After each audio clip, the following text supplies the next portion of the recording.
Selamat mendengarkan podcast ini. Hidup ini adalah kesempatan. Pertanyaannya adalah kesempatan untuk apa? Jawabnya pasti mudah, melayani Tuhan. Tetapi kemudian kalau kita pertanyakan lagi, apa sih melayani Tuhan itu? Mungkin juga mudah saudara akan menjawab, ya, mengambil bagian dalam kegiatan gereja. Mengambil bagian dalam kegiatan rohani. Ini pandangan yang kurang tepat, saudaraku. Atau belum tentu tepat betul. Saya tidak mengurangi atau menambah. Melayani Tuhan dasarnya adalah melakukan segala sesuatu yang dikehendaki oleh Tuhan. Dan ini sebenarnya untuk level yang ideal, yang tepat. Kalau melayani itu aktif di kegiatan gereja, itu masih banyak main-main, saudara. Ini masih syarat dengan vested interest, dengan intrik-intrik, dengan oportunis. Melayani Tuhan pada dasarnya adalah melakukan segala sesuatu yang diingini oleh Tuhan. Ini berarti ya belum tentu orang yang aktif dalam kegiatan gereja, apakah itu aktivis atau apakah itu, maaf ya saudara, pendeta, berarti sudah melayani Tuhan. Saya bicara begini, kebetulan saya juga pendeta saudara ya. Jadi tidak bermaksud menjolimi jabatan ini. Kita kan mau ngomong apa yang benar. Amin. Loh, aminnya kok nggak ada ya? Kalau nggak saya tutup, saya pulang. Serius saudara, amin. Saudara masih mau ikut dengar firman ini? Saya teruskan, kalau nggak saya tutup, saya pulang. Kita itu mesti sudah tidak boleh memanjakan perasaan kita, saudaraku. Ya, ayo kita sungguh-sungguh mengerti bahwa melayani Tuhan itu berbicara mengenai sikap hati dan segala perbuatan kita setiap saat di hadiratmu. Apa sih artinya tadi disebut itu? Di hadiratmu itu waktu di gereja begini. Di luar Tuhan ada nggak? Merasa tenang. Seberapa tenang ya saudara bangun? Apa dasarnya tenang? Apa karena nggak punya masalah? Karena everything is okay, running well? Kalau saudara ada di Irak, Suriah, Afghanistan, bisa tenang nggak? Nyanyi lagu ini bisa nggak? Di hadiratmu aku tenang. Di tengah-tengah aniaya, yuk kita belajar. Jujur saja juga saya masih belajar, saudaraku. Ya, tahun-tahun belakangan ini saya juga mau berubah terus.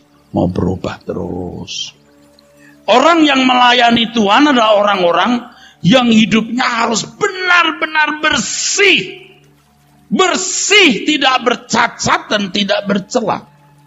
Orang yang tidak bercacat dan tidak bercela itu bisa berjalan dengan Tuhan. Tidak mungkin orang yang licik, jahat, tidak jujur, selingkuh, memeras sesama, tidak punya belas kasihan terhadap orang lain, bisa berjalan dengan Tuhan. Emangnya Tuhan siapa? Kita nyanyi, oh Tuhan aku menyembah Engkau, aku mengasihi Engkau, kita dekat ya. Tuhan gak bisa kita bohongi. Mungkin saudara berkata, emangnya Pak Era sudah benar hidupnya? Ya, nanti kita akan berdiri di tahta pengadilan Tuhan, hitung-hitungan di sana, ya.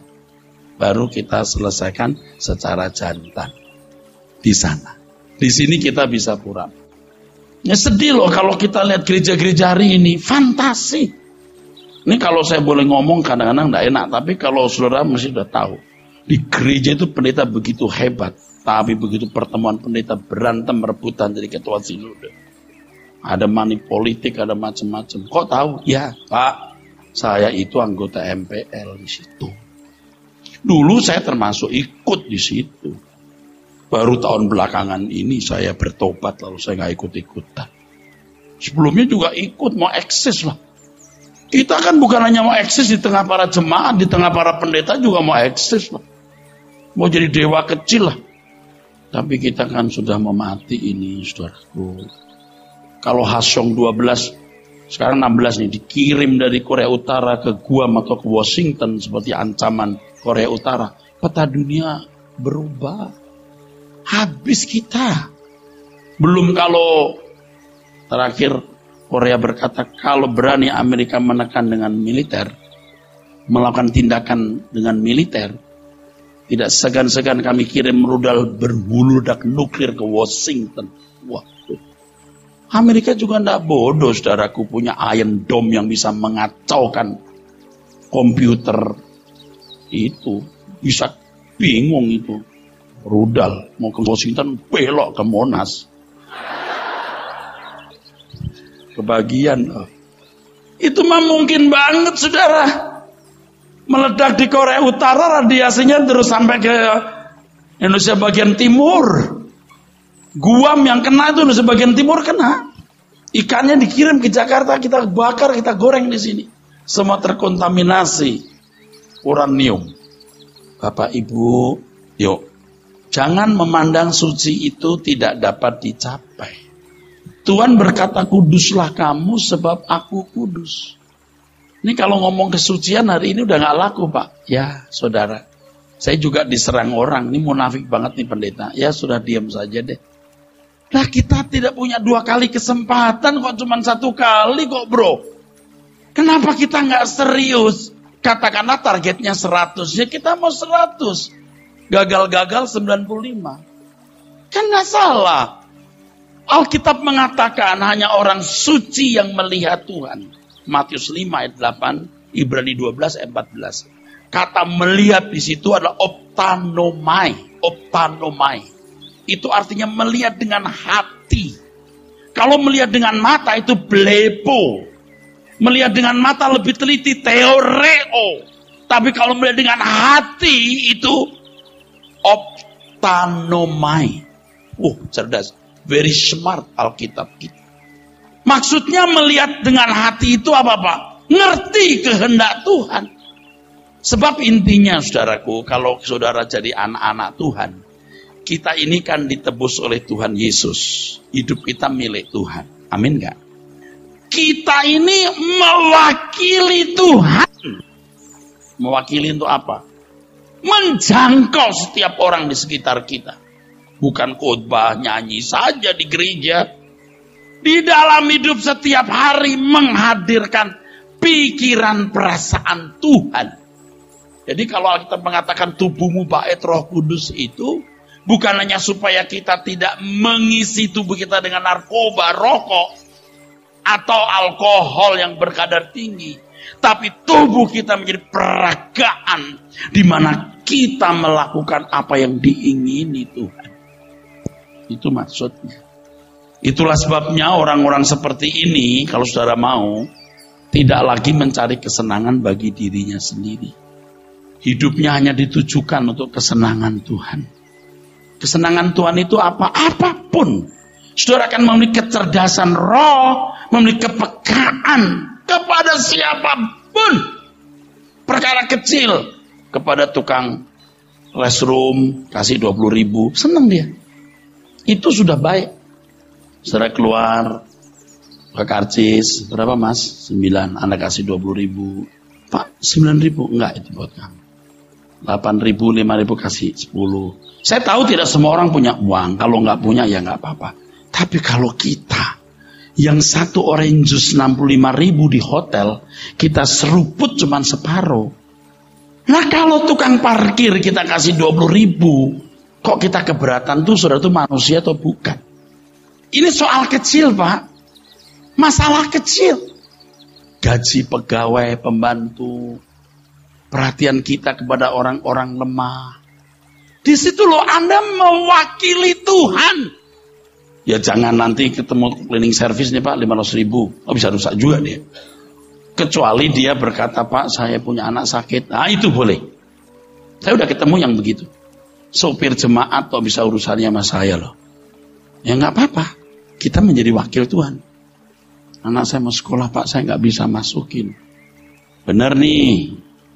Setiap kata yang kita ucapkan kepada pasangan hidup kita, setiap gerak pikiran perasaan kita, ini berat. Ini yang Alkitab katakan sebagai mengosongkan diri. Filipi 2 ayat 5-7. Rela kehilangan semua hak, baru kita bisa melayani Tuhan dengan sungguh-sungguh. Saya belajar begini juga meratap, saudara. Wah, kalau begini siapa yang bisa melayani Engkau, Tuhan? Tapi kan yang benar begini, amin gak? Benar gak? Sudah pikir kalau jadi pendeta khotbah melayani Tuhan? Kalau cuman khotbah begini mah easy to do. Walaupun gak gampang-gampang amat, saudara. Tapi gak sulit. Tapi bagaimana menerjemahkan pikiran perasaan Tuhan dalam hidup kita setiap hari? Dan Alkitab berkata memang hidupku bukan aku lagi, tapi Kristus yang hidup dalam aku. Tokoh hebat dari India mengatakan, kalau saya lihat perbuatan orang-orang Inggris seperti Yesus, saya pasti jadi Kristen. Tapi karena saya lihat kelakuannya seperti itu, saya tidak pernah jadi Kristen. Anak saya di Sydney, satu kali harus presentasi. Lalu gurunya berkata, don't you talk about religion, don't you talk about Jesus. Oh no, I don't talk about my religion, but I talk about my Savior. Ya, mulai cerita bahwa Kristen itu bukan agama, tapi jalan hidup. Kristen tidak memaksa orang masuk agama Kristen. Nggak boleh. Harus menghargai hak-hak orang lain. Kristen hanya bersaksi, dulu Kristus itu seperti ini loh. Cuman itu saja. You masuk Kristen boleh, nggak masuk Kristen boleh. Jangan orang masuk Kristen karena beras 5 kilo, gula setengah kilo, baju bekas 2 potong. Itu mah rusak, saudaraku. Amin, saudara. Tuhan nggak pernah loh ngajarin kita bahwa orang jadi Kristen loh. Jadi saksi. Soalnya jadi Kristen atau tidak, itu masalah individu, saudara. Tugasmu, tugasku bersaksi bahwa 2000 tahun yang lalu pernah ada satu sosok pria yang mengaku anak Allah, yang memang anak Allah, yang mati di kayu salib dan bangkit. Buktinya saya. Dia mengubah hidupku. Aku memperagakan hidupnya. Itulah sebabnya orang-orang Kristen abad pertama, abad mula-mula dipanggil disebut Kristen karena seperti Kristus di kota Antioquia. Pada waktu mana kekristenan belum jadi agama. Kekristenan tanpa gereja, tanpa denominasi, tanpa organisasi, tanpa ritual, tanpa seremonial, tapi manusianya disebut Kristen. Because to be like Christ. Sebab seperti Kristus. Beda dengan hari ini, orang mengaku Kristen karena beragama Kristen. Orang disebut Kristen karena seperti Kristus. Dan sebutan itu dari luar, bukan dari diri sendiri. Hebat loh saudaraku. Luar biasa loh. Saudara, kita jujur ya, kita ini sebenarnya layak gak sih disebut Kristen? Saya mau tanya, saudara itu layak gak disebut Kristen? Ada orang gak di sini? Kita tidak punya kesempatan 2 kali loh. Amin. Kita harus berubah loh saudaraku. Amin. Harus berubah. Kalau gak mau, enggak apa-apa. Terserah. Seharusnya orang yang telah ditebus oleh darah Tuhan Yesus Kristus sepenuhnya menjadi milik Tuhan, belongs to Him. Lalu harus bisa berkata, jika aku makan atau jika aku minum atau melakukan sesuatu yang lain, aku melakukannya untuk kemuliaan Allah. Untuk kemuliaan Allah itu yang bagaimana, Pak? Oh, kita nyanyikan. Oh, kami muliakan, kami tinggikan. Nah, ini sudah rusak. Sudah mengalami dekadensi. Seakan-akan dengan nyanyi, kami muliakan, kami serukan nama Yesus. Untuk apa? Kalau mau seru, you teriak-teriak di pinggir jalan sana. Jelas ini. Engkau serukan nama Yesus itu, engkau peragakan hidupnya.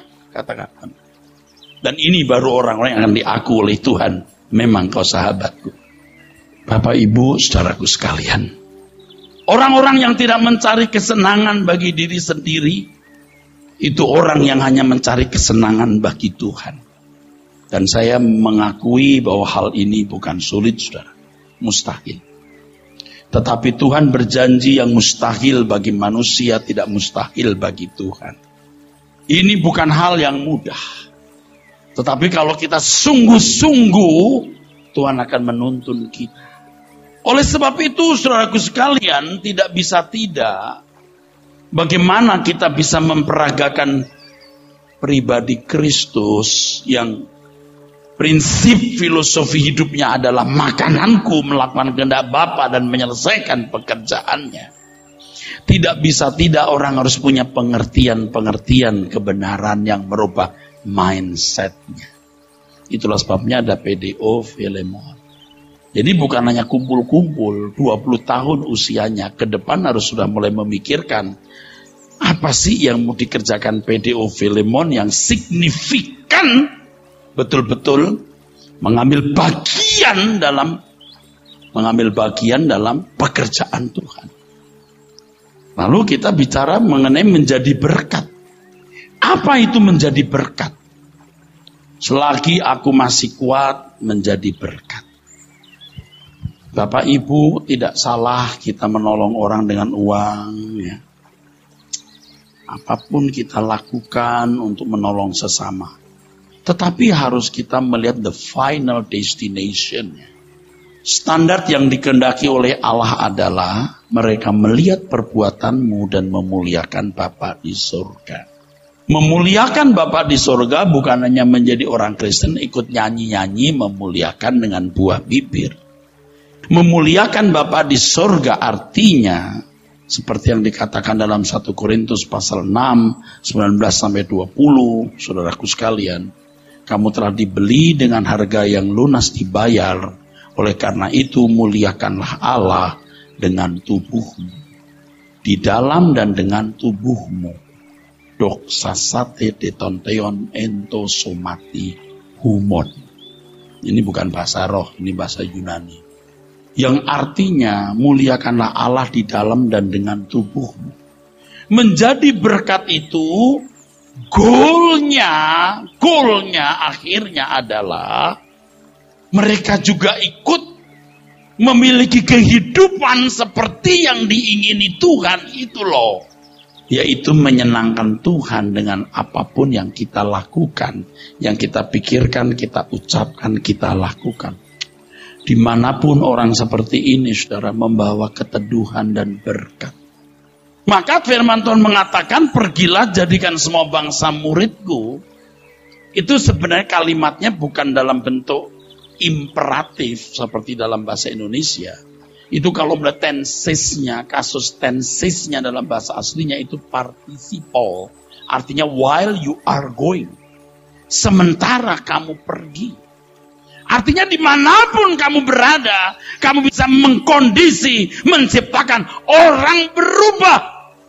Garam tidak usah disuruh asin, dia asin sendiri. Dan dimanapun pasti membawa dampak. Seberapa kuat dampak kita? Ini yang kita mesti pertanyakan, saudaraku.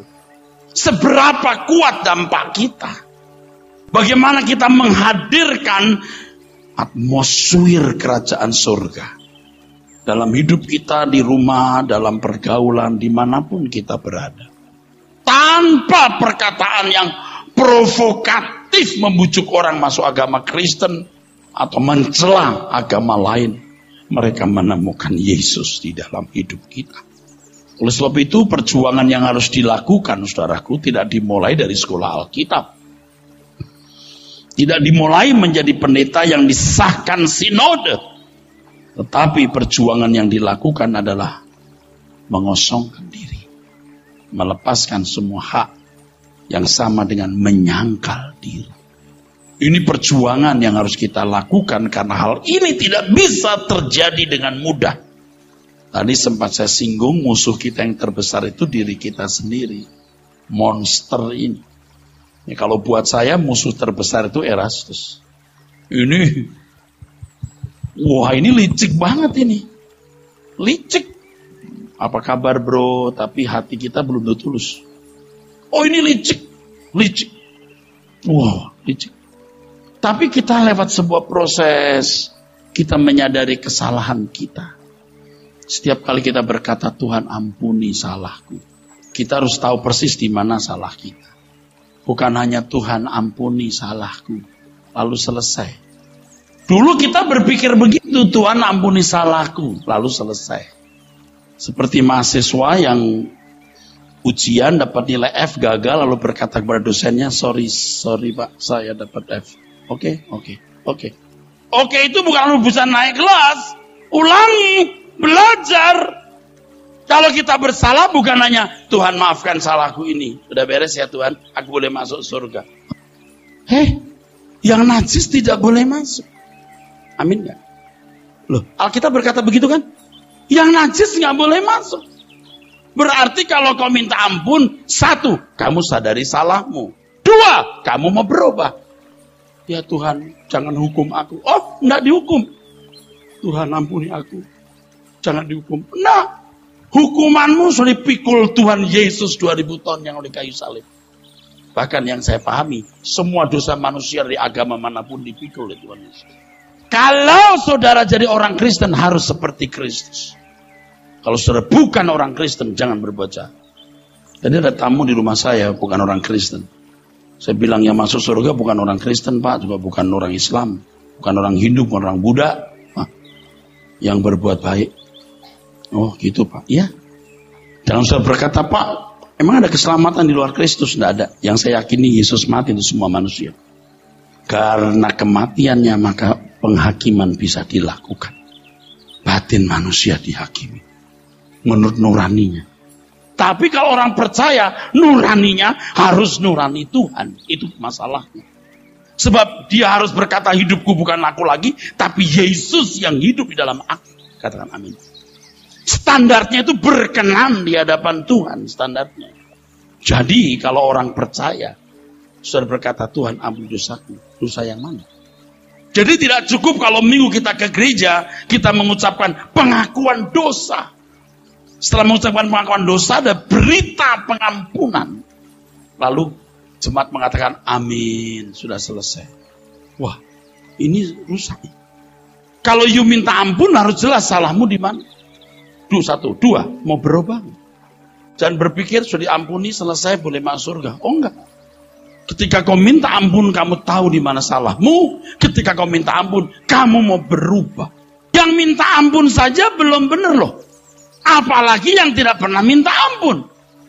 Dosa bukan hanya melanggar hukum, bukan hal-hal yang melanggar etika di depan mata manusia, tapi sikap hati kita yang tidak pantas di hadapan Tuhan, itu pun harus dibereskan. Dulu kalau saya minta ampun ya, dosa-dosa yang saya lakukan jelas-jelas yang memalukan, yang melanggar hukum.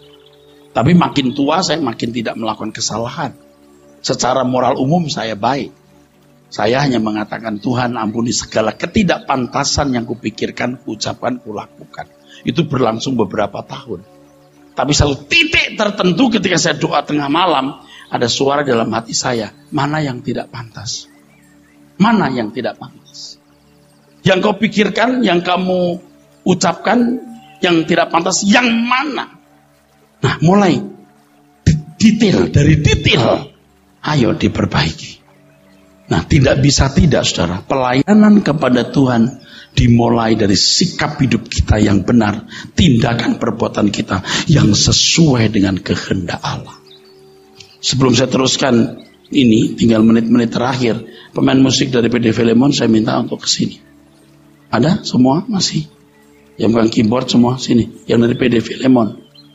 Mungkin sudah tahu beberapa lagu saya. Bapak Ibu nangkap apa yang saya sampaikan? Kita mau berubah? Ayo kita berubah. Kita tidak mau mencela mana-mana, gereja mana atau manusia mana atau apalagi agama lain. Nah, ayo kita periksa diri kita, saudaraku. Banyak orang tidak bisa melayani Tuhan ketika pada akhirnya Tuhan menuntut perasaannya, menuntut harga dirinya. Uang bisa diberikan, tapi yang lain mungkin dia tidak mau berikan.